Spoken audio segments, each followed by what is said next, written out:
ప్రార్థనా సమయం అనే ఆధ్యాత్మిక కార్యక్రమానికి మిమ్మల్ని అందరినీ ప్రేమతో ఆహ్వానిస్తూ ఉన్నాను. నేటి ధ్యానం కొరకు యాకోబు రాసిన పత్రికలో నుండి మొదటి అధ్యాయము 12వ వచనం చదువుకుందాం.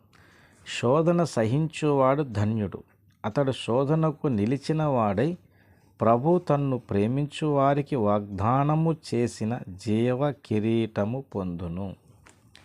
ప్రభునందు ప్రియమైన దేవుని బిడ్డలారా, మన ఆత్మీయ జీవితంలో మనం ఎక్కువగా ఇష్టపడని మాట ఒకటి ఉంది, ఇష్టపడే మాట కూడా ఉంది. ఏది ఇష్టపడని మాట అంటే శోధన. శోధన అనే మాట అంటే ఆ శోధన గూర్చిన విషయం మనం ఇష్టపడం. శోధన అంటే మరి ఏది ఇష్టపడతాం? ఆశీర్వాదం. ఆశీర్వాదం అనే మాట ఇష్టపడతాం, ఆశీర్వాదం పొందాలని ఆశపడతాం. అయితే ఇక్కడ శోధన విషయములో లేఖనం ఏం చెబుతుంది అంటే శోధన సహించువాడు ధన్యుడు. అంటే ఇప్పుడు శోధన మంచిదా కలగటం కాదా? ఏమంటే శోధన వల్ల నష్టం ఏమైనా ఉందా అంటే మరి ఇక్కడ శోధన సహించేవాడు ధన్యుడు అని ఎందుకు చెప్తున్నాడు? కాబట్టి దేవుని బిడ్డలారా, మన ఆత్మీయ జీవితంలో శోధన అనేది ఒక మేలును, ఒక ఉన్నతమైన స్థితిని, ఒక పరిస్థితిని మనకు నేర్పించేదై ఉన్నది తప్ప శోధన అనేది మనకు నష్టము కలిగించేది కాదు. అంటే శోధన ద్వారా కొన్ని విషయాలు నేర్చుకునే అవకాశం, శోధన సహించగలిగితే ఆ దీవెన పొందటం ఇంకా అద్భుతం. కనుక దేవుని బిడ్డలారా, శోధన విషయమును గూర్చి మనము ఏదో నష్టముగా ఆలోచించకుండా శోధన అనేది కలిగినప్పుడు దాన్ని సహించగలిగే కృప నిమ్మని దేవుణ్ణి అడుగుదాం. ఒక సందర్భములో అపోస్తలుడైన పౌలు కొరింథీయులకు రాసిన మొదటి పత్రిక 10వ అధ్యాయము 13వ వచనం, సాధారణముగా మనుషులకు కలుగు శోధన తప్ప మరి ఏదీ మీకు సంభవింపలేదు. దేవుడు నమ్మదగినవాడు, మీరు సహింపగలిగినంత కంటే ఎక్కువగా ఆయన మిమ్మల్ని శోధింపబడనీయడు. ఇక్కడ మనం గమనిస్తే చూడండి, సాధారణముగా మనుషులకు కలుగు శోధన తప్ప మరి ఏదీ మీకు సంభవింపలేదు.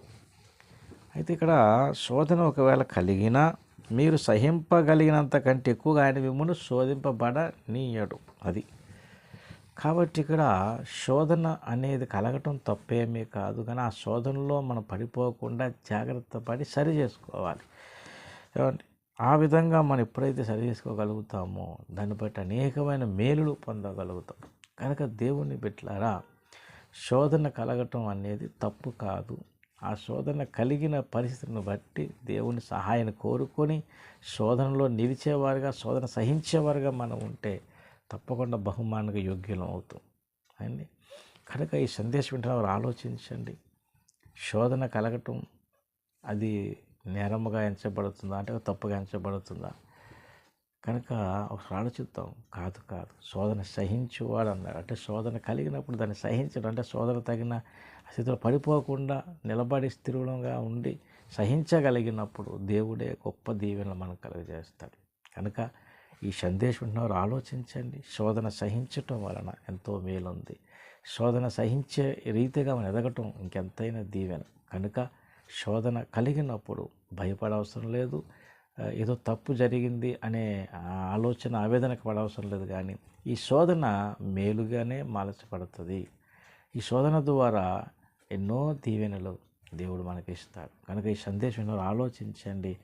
శోధన వలన కలిగే అంటే ఏం శోధన? ఇక్కడ బైబిల్లో మనకు చెప్పాడు కదా, యాకోబు రాసిన పత్రికలోనే ఈ మాట మనకు తెలియజేస్తున్నాడు. ఏమని అంటే చూడండి, అతడు శోధనకు నిలిచిన వాడే ప్రభు తన్ను ప్రేమించు వారికి వాగ్దానము చేసిన జీవ కిరీటము పొందును. కాబట్టి దేవుడు చేసిన వాగ్దానము ద్వారా వచ్చే ఆ కిరీటాన్ని పొందే ఆ అనుభవంలోనికి శోధనలో నిలిచిన వారందరికీ ఆ ధన్యత కలుగుతుంది. కాబట్టి అందరూ ఒకసారి ఆలోచన చేద్దాం. ఒక్కసారి మన స్థితిని మనం అర్థం చేసుకొని మరి రక్షణ పొందిన మన జీవితంలో ఏ విషయాల్లో శోధన జయించగల, ఏ విషయంలో శోధన సహించగలగా, ఏ విషయంలో దేవుని బహుమానం పొందగలగని పరీక్షించుకొని దేవుని సహాయాన్ని వేడుకుందాం. దేవుడి కృప మీకు నాకు అందరికీ దయచేయను గాక. ఆమేన్. ప్రార్థన. పరిశుద్ధమైన మా తండ్రి, ఈ సందేశం నాలుమాల ఫలింపజేసి నీవే మహిమ పొందమని, ఘనత పొందమని యేసయ్య పరిశుద్ధ నామముని ప్రార్థన వేడుకుంటున్నాను తండ్రి. ఆమేన్. అందరికీ వందనములు. దేవుడు దీవించి ఆశీర్వదించును గాక. ఆమేన్.